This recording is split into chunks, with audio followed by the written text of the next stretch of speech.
On what James was saying, really, do you feel like Manchester United fans are now seeing the best of Mason Mount? Yeah, listen, it's any time I play, I obviously want to play to the best of my ability and perform.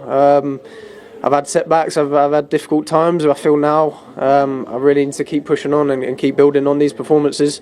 Getting in the goals, that's the most important thing as a forward player. And just keep going and keep working hard. That's exactly what I'm focusing on now. Well done tonight. Really good finish, Mason. Great goal and terrific win as well for Manchester United. Thank you for speaking to us. Thank you very much. Cheers. Cheers. Is he one of your favourites, James? Come and join us.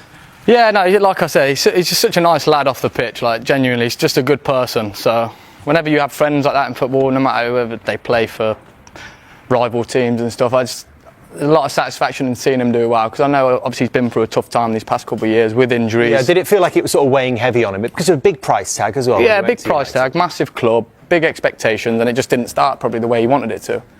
But it's quite inspiring for me, especially someone who's going through a difficult period now being out, seeing him come out the other side of it. And okay, he'll still want more steps and to do this consistently, but seeing that's quite inspiring, especially from a friend. So yeah, like I said, buzzing for him. Yeah, a lovely good news story. Let's take you back to the first of the goals this evening, and it wasn't very pretty, Jamie, was it? No, it wasn't, and it probably summed up the first half really. There wasn't a lot of quality in there, and what quality there was, I think Mason Mount was at the heart of it really, but I mean, Andre's really poor on the ball. The pressing from Casemiro, it almost feels like a training session where you're not allowed to tackle. Well, fair play to Casemiro, he sees the opportunity there and jumps and wins the ball. I think Cunha might have gone for goal there. Yeah, maybe that's a little lack of confidence. He's got Bruno behind him as well. It's one of those goals that's going to end up on own goals and gaffes. So you know, one of them. I don't think they do that anymore. A blooper video or the VHS somewhere about how poor the standard of football is. But as James mentioned at half time, Manchester United fans don't care. Bruno doesn't care. Another goal to his, the amount of goals he's already amassed at Manchester United. He does so well to engineer the shot. And then this was a little bit of, it was a warning shot, wasn't it, just before half time? Yeah, listen, I mentioned this at half time, but when you're trying to get your team to score goals and you haven't got the quality, what can you actually ask them to do? Getting players in the box, getting players on the last line the manager mentioned before the game, and that's what they do. And it's a brilliant finish, that, because it's not a great ball and it's just blasted at him, really. That was a great cross. This isn't really. It's just blasted in and he's just being lucky. He'll get the assist, but it was more about the finish. They got in so many times, didn't they, in the second half, Manchester United? 27 shots in total in the game. James, what was the key to that, do you think? Well, Bruno was at the heart of everything. Bruno's just such a top player. I actually think Bruno's... he doesn't have a massive part in that goal. He still has the ball in the build-up, but the other goals as well, I think he's actually probably underrated to many, Bruno. And I know he gets a lot of plaudits anyway, but I still think he is kind of underrated, for the quality that he shows consistently. Yeah, I think you're probably right. But what do you think about the guy who's come in from Brentford, Brian? No, he's been brilliant. He's hit the ground running. We talk about signings needing time. He hasn't. He's just adapted really well. And again, he's one of them who just looks like a threat on goal, doesn't he? Every time he plays, he's always getting chances if he's not scoring. And he got on the score sheet again. This is Bruno Fernandes. We've spoke to Mason Mount about his goal again, but the trigger. I mean, you've said before you actually think Bruno Fernandes is underrated.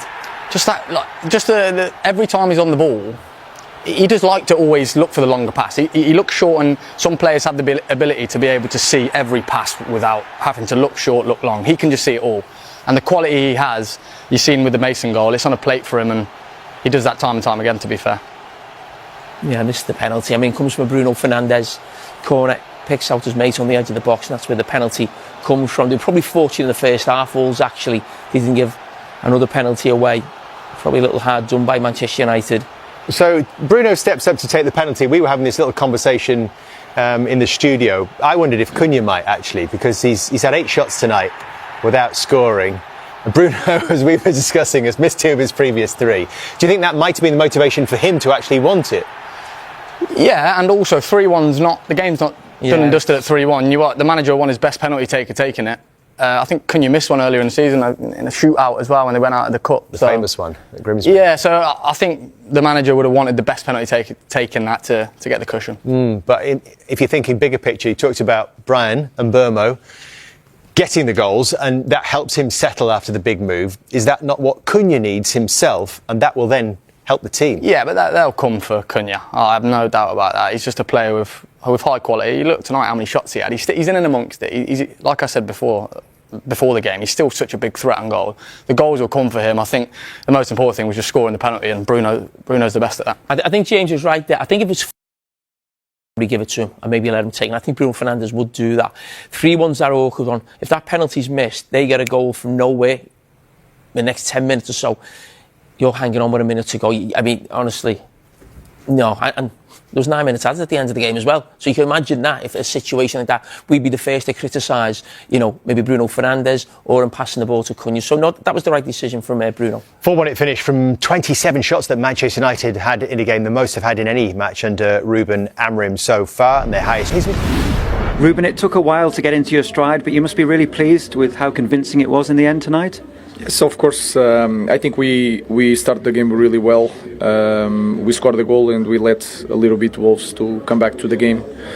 We suffered in the last play of the first half, but then in the second half, with the good pace, with good quality in the decision, we finished the game and also Wolves is in one difficult moment, so I think it was a good win.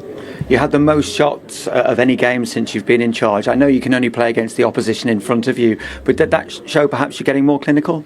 No, we scored 4, but we had a lot of shots, so I cannot make that connection with more clinical. I think we improved a lot. If you compare last season and this season, we are creating so much more chances and score more goals and having more real situations of danger. So I'm really pleased with that. You brought Mason Mount into the team. You must be really pleased with the way he worked with the front three and the way they were particularly fluid throughout the match. Yeah, they have the quality to do that. They can change positions, especially if you play a guy like Mateus Cunha. He moves more than a normal 9 or typical 9, so we took advantage of that. If there was a concern, it must have been that you only went in 1-1 at half-time. Were the words needed to be said that you had let Wolves back into the game then? Yeah, well, that was clear. It was so clear that the players felt that we scored a goal, we have the game control, we are creating chances, no chances for the opposition, but we need to understand that in our moment anything can happen. And it doesn't matter the result, we need to push forward, and we did that in the second half. And was the early goal in the second half perhaps key to that and giving the players the belief to push on? Yeah, but I felt since the first minute that if it's not sooner, we would win the game. So I really enjoyed the way we played the second half. And looking forward, really important to build on this now and put in another performance like that with that creativity. Yeah, every week that we win a game, I have that question. So we need to win the next one. This one is in the past. Let's go. Thanks for your time, Ruben. Thank you very much. Monday Night Football next week is Manchester United again against Bournemouth. 27 shots they had there, but as we've said, it's difficult really to judge given the opposition. But they can only do what they've done tonight. And as he was pointing last season, they weren't doing that even against the worst team in the league, were they? No, last season was so bad. It was such a write-off. This season is better. Still lots of room for improvement, but creating so many chances, scoring 4 goals can only help. As you say, there is a slight caveat that Wolves are one of the worst teams we've seen in the Premier League. But you can't do any more than that. I mean, as much as Wolves are a poor team, there's no mugs in the Premier League. You know, it's always of a decent standard. And Manchester United have dispatched them pretty comfortably. I mean, they must have been sick as anything going in at half-time, 1-1. I mean, Wolves hardly had a kick in their box, and they've gone in, they must have been shaking their heads. But thankfully, from their point of view, they put it right pretty early in the second half, and it was all over after about 50-55 minutes. Although you kept the clean sheet against them, they are creating more chances than they were last season. They are much more potent offensively, aren't they, with the players we've discussed? Yeah, I think we saw the strength of United tonight. If they've got spacing behind, with the pace they've got, the quality of players like Mount, Bruno Fernandes and Bremo making the runs, Cunha dropping into the space to create the spacing behind, we saw a real strength of United tonight. I'm sure not every team in the league will give them that amount of space behind, but tonight you saw, as I said, the strength of the players they've brought in and the quality of them, and to score 4 goals. OK, that is the positive side of the story for Manchester United. Yet another defeat for Wolves, and in his 4th game in charge of the club for Rob Edwards. Rob, another defeat tonight. Let's deal with the positives, though, because towards the end of that first half, you got a goal, first time in a while, and the roof nearly came off here. Yeah, look, we got ourselves back in the game at half time. But the goals we conceded, we're never going to get anything from a game with the first 3 goals that we conceded. We gave the ball back to them. There you go, Manchester United. And it's going to be impossible to win a game of football that way. The first goal that you conceded in particular, it was so sloppy, and that kind of was a feature of the first 30 minutes or so, the number of times you got the ball and gave it away straight away. Yeah, it's understandable at times because there's a nervousness around, the boys aren't at their full level and there's a lack of confidence and rhythm, you can see that. They're human beings and they feel it. I can understand that a little bit, but we were still in the game, but those big moments, the most important ones, we're in control. I think for the second goal, real chance for a really good attack, and then we lose it, quick turnover. Third one, I think we won it back 3 or 4 times and insisted on giving it back to them. And by then 3-1 is obviously really tough. How do you go about lifting low confidence levels, Rob? Well, it's difficult, especially at this level in the league, because we're getting punished. So we've got to try and work very, very hard. We've got to keep our heads down, work hard, and try and learn and try and improve. Be consistent with what we're trying to do every day, but it's not going to be a quick turnaround. You were saying the other day that you don't want to go down at all, obviously, but certainly don't want to go down with a whimper. Do you feel tonight you got a little bit more from your team than you did a week ago against Forest? I think there was elements of us that were better, especially the back end. Finish, really crisp finish this. This is when you start getting interested. As soon as I see obviously Bruno with the ball and has time and space to turn, that's my trigger to running behind and trying to time my run. I thought it was going to be a bit close, but obviously the defender dropped back a bit and kept me onside. So delighted with that. And as I said before, it was about being ruthless in the second half and finishing our chances off. Yeah, you had a little look, didn't you, just to be sure? But that combination, do you feel that's a nice, a nice combination with you and Bruno? Yeah, listen, we all know the calibre of player he is, and as soon as he gets on the ball, he's looking to create something. It's a joy to play with as a player that's a bit more higher up on the pitch, because he's going to try and play the ball over the top. Thoroughly enjoyed that one. And just a final thought on Hernandez helping them to a 4-1 victory, which sends Manchester United all the way up to 6th, and they'll be ruining dropping points against West Ham last week. Otherwise, they'd be as high as 4th right now.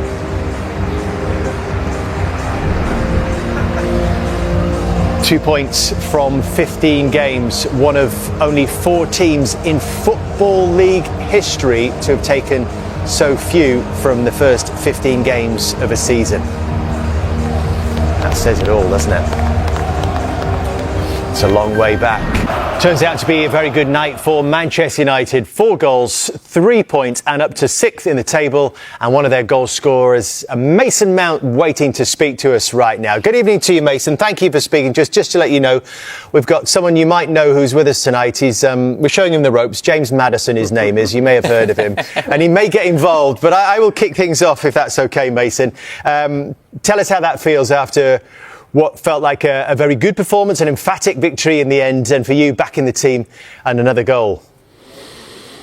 Yeah, it was an important win for us. Obviously, first half we let them back in it before half time, and we go into the change room frustrated and disappointed with the end to the first half. The manager had a few things to say, and we come out there and it was down to us to really attack with a purpose and finish these chances that we were creating. So I think we're happy with the second half. I thought in parts the first half as well. Overall, very happy with that. You certainly created a lot of chances, 4 goals as we know, but 27 shots you had in the game. What was the key to getting so many shots on goal tonight, do you think? I think just attacking with freedom. I thought some of the combinations going forward were crisp, were sharp, and that's what we can do. We know we can do that, and it's about us creating as many chances as we can as forward players and trying to get on the score sheet. So I thought going forward we were solid today, and obviously in defence it's about defending as a team and not letting them get any chance to get back into the game. Mason, a lot's been made over the setup and the system the manager uses and whether it suits certain players. But is that system with 2 number 10s absolutely perfect for you? It's a system that I've obviously played before. I've got experience in that position. I know the kind of pockets and spaces that there is in that formation. So I'm used to it. I know when to drop a little bit deeper and when I know to go into the forward positions and get in behind. So thoroughly enjoyed it tonight, and it's as a team I think we're definitely improving, and we need to keep winning games. Hi, Mace. No question from me, mate. I couldn't think of one. But just wanted to say, no, seriously, I thought you were brilliant tonight. Like, showed honestly, we were talking off camera, so many touches of class. You look like you're back to your firing best. And as I was saying to these, you're such a good guy off the pitch and got a great family, great network. It's a pleasure to see you playing like that, mate, and having a smile on your face after a tough